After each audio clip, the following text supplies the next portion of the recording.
Commentary. Woof. The common, yet hopeful, theme for the New England Patriots coming out of camp with a depleted wide receiver core, reported dissension in the ranks, and a retooled defense was assuming that they'll eventually figure it all out. They always do. This might not be always. The Patriots return to Foxborough after losing 2 in a row on the road in Jacksonville and Detroit, but are at their own internal crossroads. 1-2, the Patriots are either on the precipice of better days with the returns of Josh Gordon and Julian Edelman, or at the beginning of a downward spiral. The 3-0 Miami Dolphins come in with old friend Danny Amendola in the fold, which has to be a kick in the teeth for Tom Brady. The Patriots head into the contest 29th out of 32 teams in third down completion percentage, a ghastly 28.6%. Last season Amendola had 18 third down catches, 22% of the team's 82 attempts, according to the Washington Post. Only the Bills, Seahawks, and Colts have had a higher percentage of drives go 3 and out. The league average is 34%. The Patriots have done it 44% of the time. The Dolphins? Yeah, they beat the Titans, Raiders, and Jets, and so what? Using that to discount Miami ignores everything that happened in Detroit last weekend. The Dolphins at Gillette should be a slam dunk, but this Sunday could be the doorway to some new territory for the Patriots, not to mention the AFC East. This week's picks: Greg Cote, Miami Herald, Dolphins 30, Patriots 24. I have drawn a deep swig of the Kool-Aid and gulped it down with gusto. Perhaps by mid-afternoon Sunday there will be signs I have drank poison, but for now, it is pure ambrosia, the nectar of the gods. I believe the Dolphins will be the best team on this field. I believe that the Patriots' shortcomings, especially on defense, are real. And I believe the combination will see Miami finally beating Tom Brady in Foxborough. Yes, I get why most would think otherwise. I get all the disclaimers that have New England a 7-point favorite. Miami is 0-14 at Gillette in games Brady starts. The Finns have lost 9 consecutive away games in this series, the last win over Matt Castle, by an average of 18.4 points. The Pats haven't lost 3 in a row since 2002, and have won their last 8 in a row at home. Yes, the Patriots, home and desperate, are a dangerous thing, and the Finns are 3-0 versus a less than ferocious schedule. I get all that. But this I know, too: Ryan Tannehill has been in command and excellent. The Dolphins' offense possesses a quick strike, chunk play element not seen in years. Adam Gase's trick plays have been a delight. Expat Danny Amendola will be a strong fantasy play. And the big playmaking defense has been a huge surprise. I'm not saying that when you say Miami, you're talking Super Bowl. But this is a playoff contending team with all cylinders pumping, a Dolphins team catching Brady at just the right time for a damn change. Pete Prisco, CBS Sports. Patriots 26, Dolphins 23. The Dolphins are flying high at 3-0, while New England is floundering. That's usually a bad spot for a road team coming to Foxborough. But this Dolphins team is playing outstanding defense, and I think that continues against a depleted New England offense.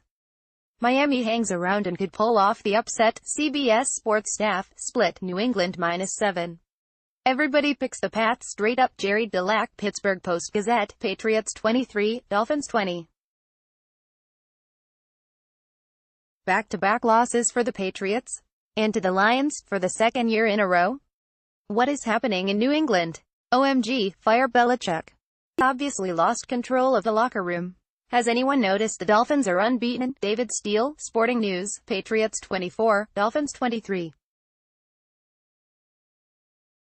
By now, no one wants to be the one to fall for the banana in the Foxborough tailpipe. Who wants to be the one to have their words about the Patriots dynasty finally tumbling down, thrown back in their faces during Super Bowl week in February?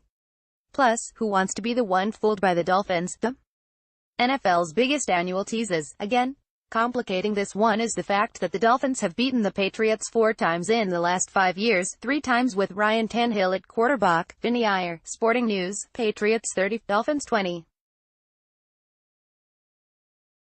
The Dolphins are 3-0, but they have barely escaped with wins against 3 shaky teams.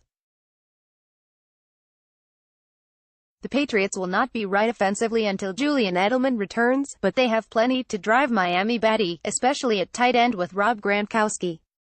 2 consecutive losses for Bill Belichick is weird, and 3 doesn't happen.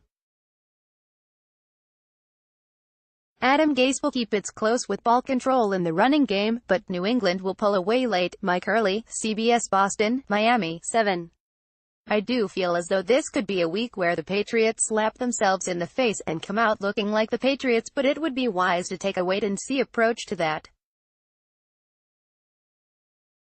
They've looked to have too much of a talent deficit over the past 2 weeks, admittedly in tough environments. Mike Florio, Pro Football Talk, Dolphins 23, Patriots 17. This is one of those forget about the uniforms and focus on who's wearing them games. The Patriots have been physically overmatched, and it will continue at least until Julian Edelman returns. The spirit may be willing, but that's currently not good enough. Michael David Smith, Pro Football Talk, Patriots 24, Dolphins 21. If the Dolphins win this game, they're the undeniable favorites in the AFC East. Who saw that coming before the season? But I just don't think the Patriots are ready to give up the division throne just yet. SB Nation staff, all Pats, Mass Live staff, 3 out of 4 pick the Patriots, -6.5. Previously in this series, the home team has a huge advantage. But it's hard to know just how much to rely on history right now. The Patriots have been a bad football team the past 2 weeks. Losing Jaquan Bentley looks like a potential body blow to a defense that was already struggling. Miami might be playing over its head, but so far, it's handled the only 3 teams on the schedule. Joe Giglio, NJ.com, Patriots. Every year one team shocks the league, gets off to a good start, then falls back. The Dolphins are this year's team that fits the bill. New England, off back-to-back losses by 10+ points, goes home for division revenge. USA Today staff, everybody likes New England. Jimmy Kempski, Philly Voice, Patriots. I've seen some media types scoff at the notion that the Pats dynasty is coming to an end, and that their 1-2 start is just a normal early season hiccup they've experienced in the past. I mean, they'll get things right and return everything to the way it should be, right? Maybe. We'll see. I will say that if an alien football scout from some other planet with no knowledge of previous seasons parachuted in and observed this NFL season through 3 weeks, it would think the Pats were a bottom third team. They look like crap.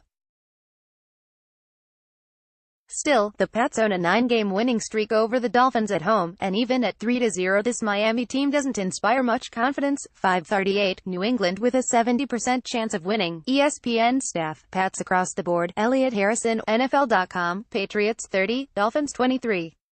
Strongly contemplated picking the Dolphins in this all-important AFC East match. But it's challenging to go with Miami when that team has fared so poorly at Gillette over the years.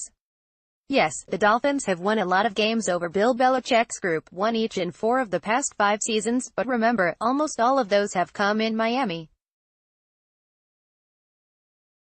In fact, the Dolphins' last win at Foxborough came on Sept. 21, 2008, when Tony Sparano and Ronnie Brown's Wildcats special took over Pro Football, and took down the divisional royalty.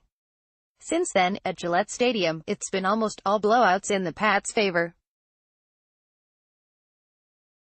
If the script is to be different this time, Ryan Tannehill must be careful with the football. He has a TD-to-int ratio of 7-2 thus far, and use his legs to extend drives. Keep Tom Brady off the field, like the Lions did in their win over New England last week. It says here, Patriots 28, Dolphins 23.